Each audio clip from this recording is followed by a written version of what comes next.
இந்த பொறப்பு தான் நல்ல ருசிச்சு சாப்பிட கிடைச்சது.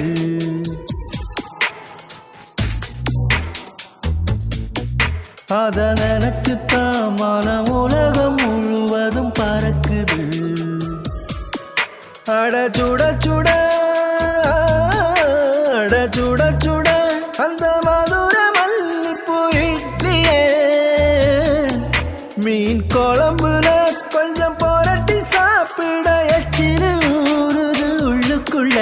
இந்த பொறப்பு தான் இந்த பொறப்பு தான் நல்ல ருசிச்சு சாப்பிட கிடைச்சது. இந்த பொறப்பு தான் நல்ல ருசிச்சு சாப்பிட கிடைச்சது.